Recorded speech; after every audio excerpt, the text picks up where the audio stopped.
Hey everyone, welcome back to the Deep Psychology Podcast and this little mini-series on meditation myths. This week I'm posting an episode every day, each one addressing a different meditation myth so that you can avoid them and deepen your practice, because these myths aren't just cute little cultural ideas that float around. These actually jeopardize your meditation practice. I've seen this many times as a meditation teacher. And it's difficult to convince people that meditation isn't about these things. This is a Deep Psychology podcast. I'm Ross Edwards, author, coach, podcaster, and avid practitioner and teacher of psychology and spirituality.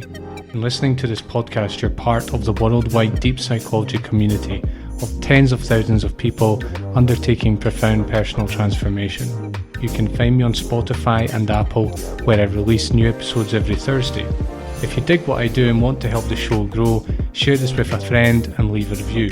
You can also go deeper with this work by training with me at deep-psychology.com. Let's get started.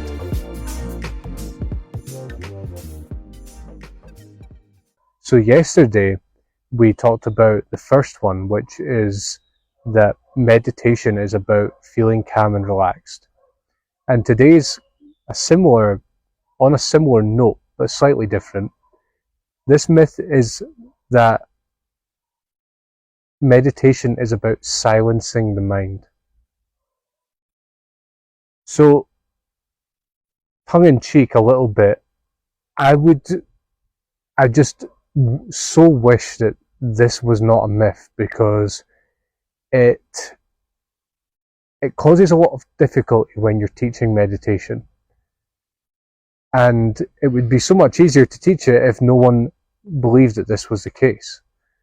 Because people just come in with the idea that, well, if I'm meditating, my mind should be calm.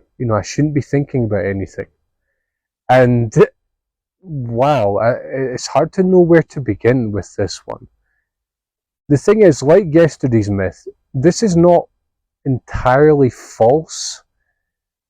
What I would say is that if you just simply equate meditation with silencing your mind, you are seriously misunderstanding and oversimplifying this whole thing. However, having a silent mind in meditation isn't a bad thing.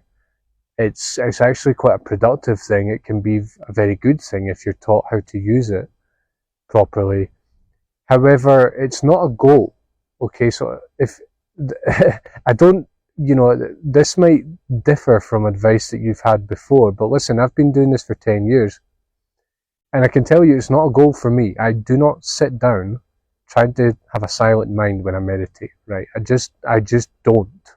And that's not because I have a bad meditation practice. It's just that I've learned that you simply cannot hold this as a goal in your meditation. You simply cannot. And we're going to explain why that is as we go along here. There's so many things that are wrong with this basic, equation of meditation equals silencing the mind. There's so many things wrong with it that it's hard to know where to begin. But I suppose we can begin by saying that, well, first of all, you actually do not have control over your thoughts, right? That is not something that you really possess in terms of the content of your thoughts. In terms of when they arise and what exactly they're going to be talking about, or what exactly you're going to be thinking about, you don't really have much control over that.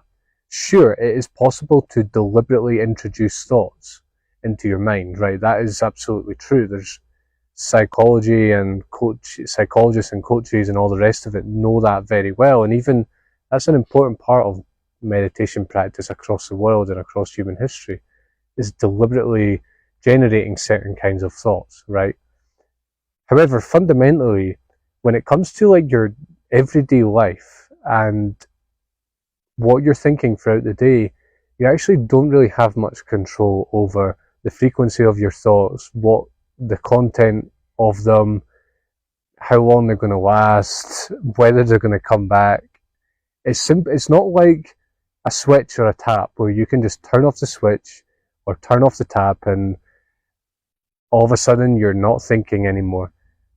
You do not really have that control. And actually, that's one of the main things you'll learn through meditation.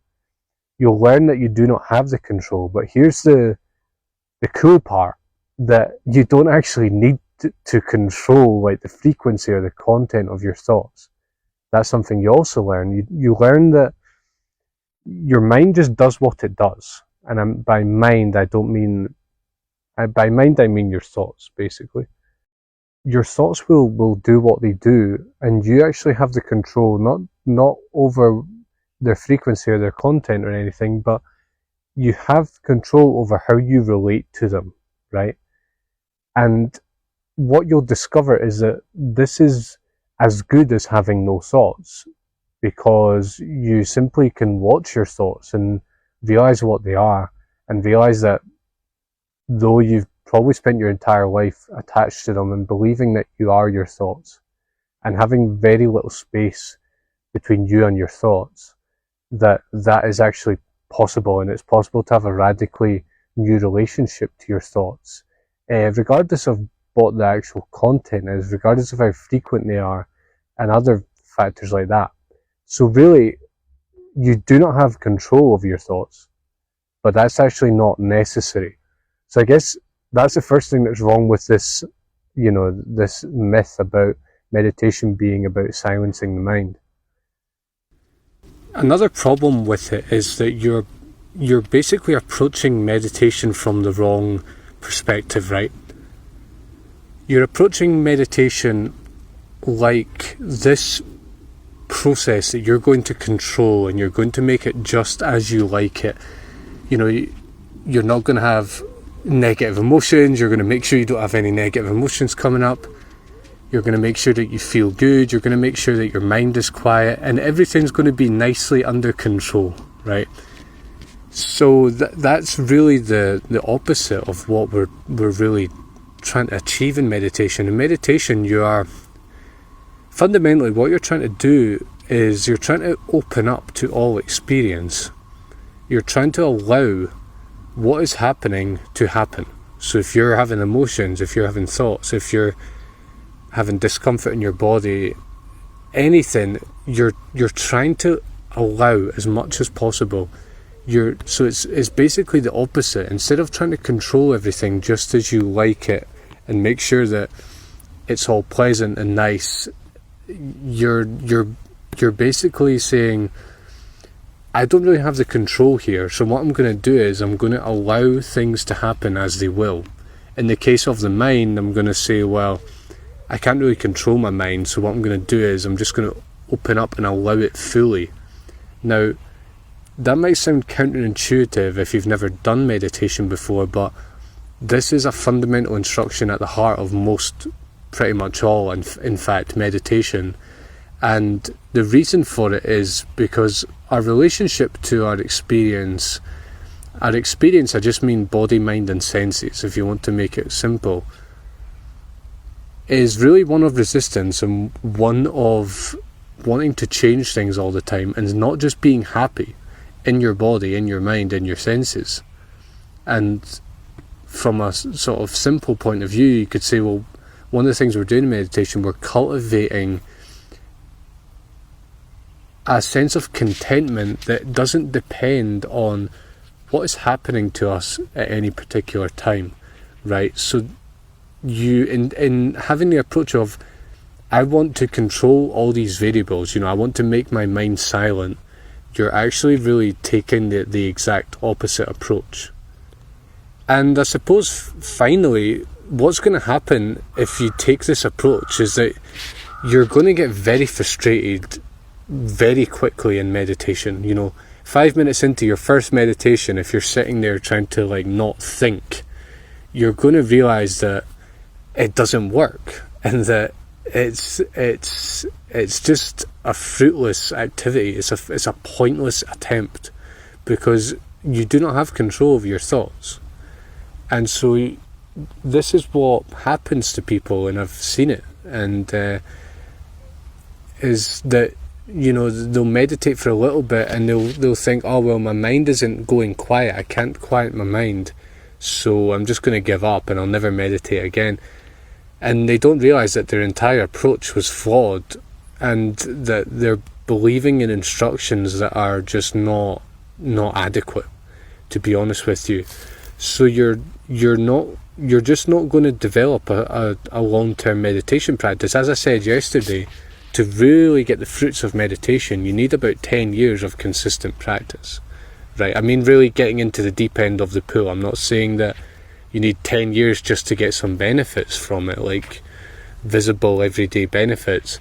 To really get to the deep end of the pool, you're going to need about 10 years of consistent practice. And if you come in with the idea, my mind needs to be silent, you're going to quickly conclude that meditation isn't for you.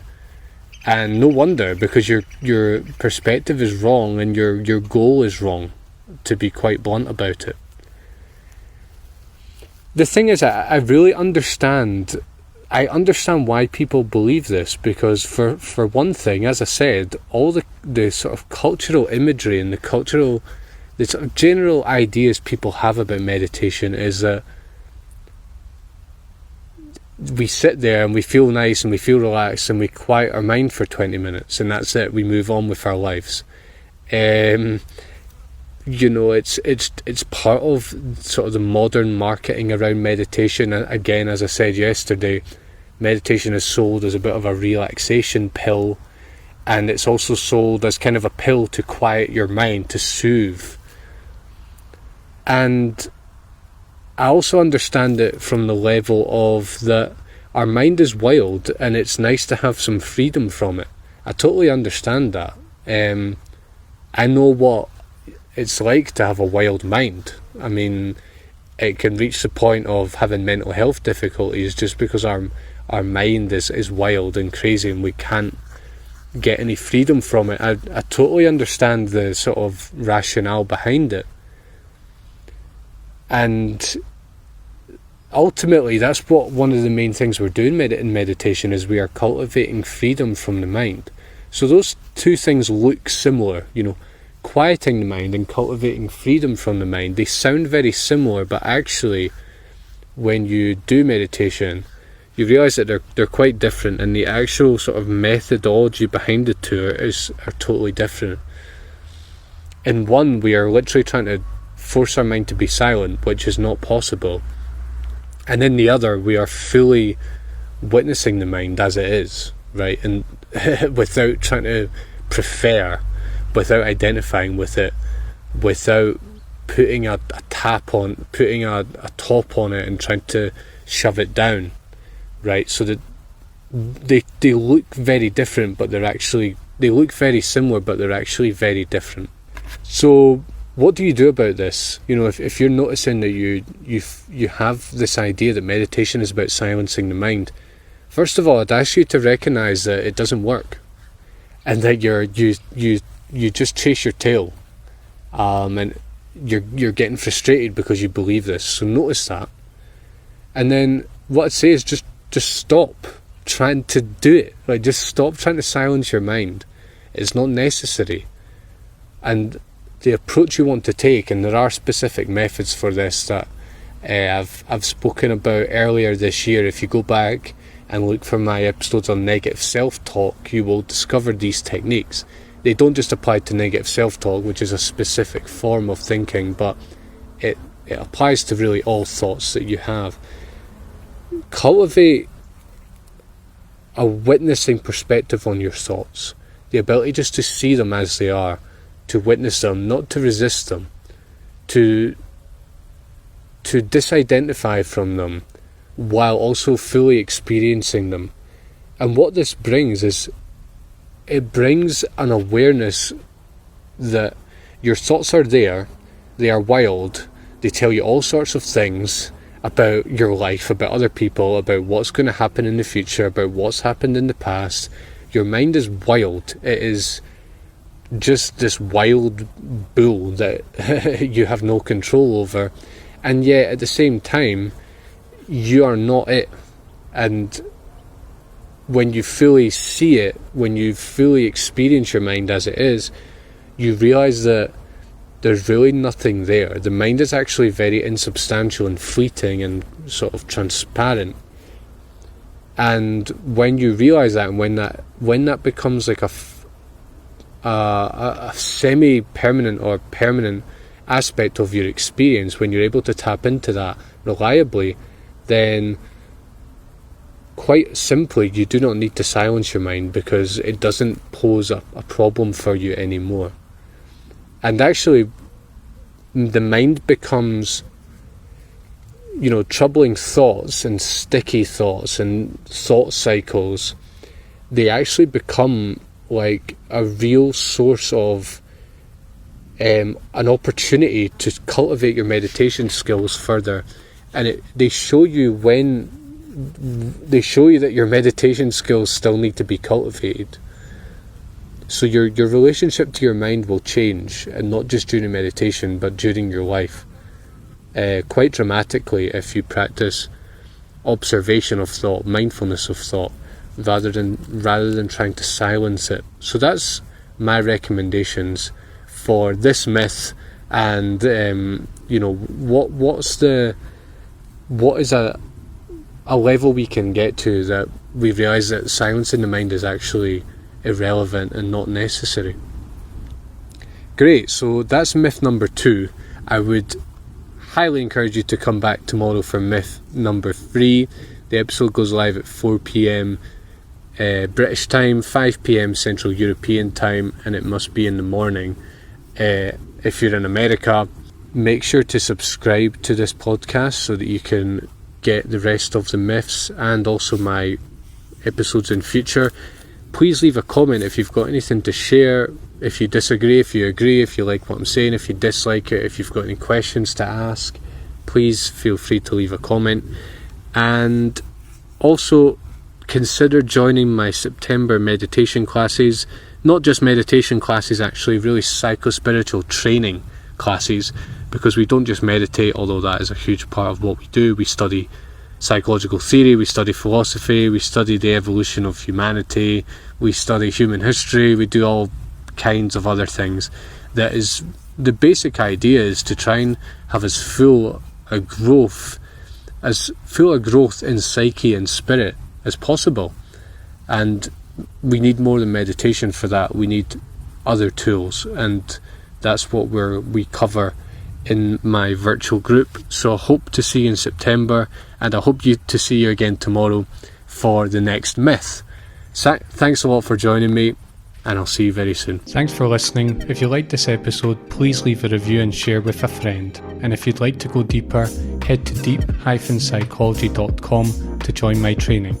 Thanks for joining me, and I'll see you soon.